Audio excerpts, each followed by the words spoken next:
we know in COVID that many, many, many people in and out of the faith life went to extremes.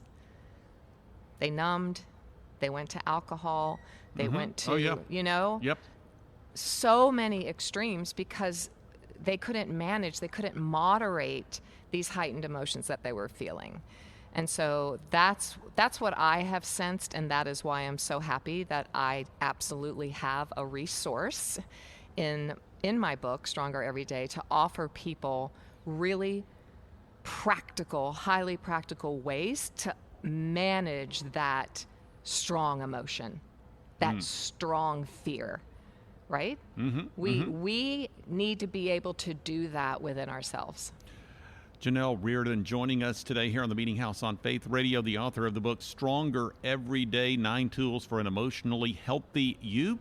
It's the 2021 fall show of the Christian Product Expo in St. Louis. So I'm a list person. I like lists. I think that can be very helpful as we walk down various steps. And I guess it would be a convenient thing for me to say, okay, Janell, I'm going to sit back and you give us the 9.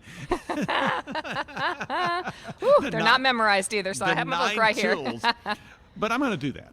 Okay. I love lists. I'm good. I typically like to maybe select some different tools and kind of give our listeners some encouragement and some depth with respect to some of the different elements here that, if you've got a book that's got 9 tools or seven things Steps to or do themes. or the top 3 points or whatever. So from your standpoint, as I mentioned, you are a board-certified life coach. So you help to encourage people along their way. So when we look at these biblically centered tools, tell me just a bit about how you began to develop these and encourage people to apply them.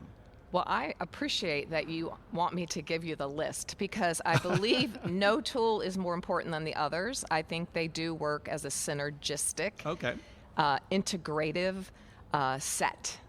And so I came about them, Bob, through my own life, of course, through my own desperate need to understand my family of origin, came from an alcoholic home, definitely some childhood trauma. And so as I learned these tools myself and the aha went off and God taught me about how I could possess and practice these tools, I started listening to my clients and noticing thematic needs, thematic desires. Back to John 5 when Christ looked at the man at the pool of Bethesda. Do you want to be whole? And then he asked blind Bartimaeus, what do you need from me? What do you want from me? And I started noticing. So would you like me just to read the? Absolutely. Sure. I started noticing, and I'll start with tool 1, meaningfulness, the pursuit of meaningfulness, which is eudaimonia in the Greek. So we know hedonia. We know John Piper has taught so much on that.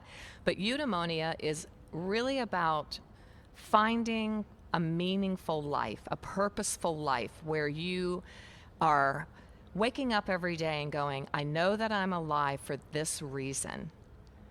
My presence matters. And I am going to make an effect in my circle today, whether it's keeping a clean home or being in charge of the nation. There's an equal place here where we all need to find our pursuit of meaning. And then I moved into secure attachment, tool 2, which is really the most foundational. You can read all about it in the book, but here's the takeaway. Everyone is born into this world with an inherent birthright to feel seen and heard and loved, know they belong, know they're cared for. And when you are given that as a child, primarily from your mother, it's lots of research about the power of our moms, then you move through life from this strong, secure foundation.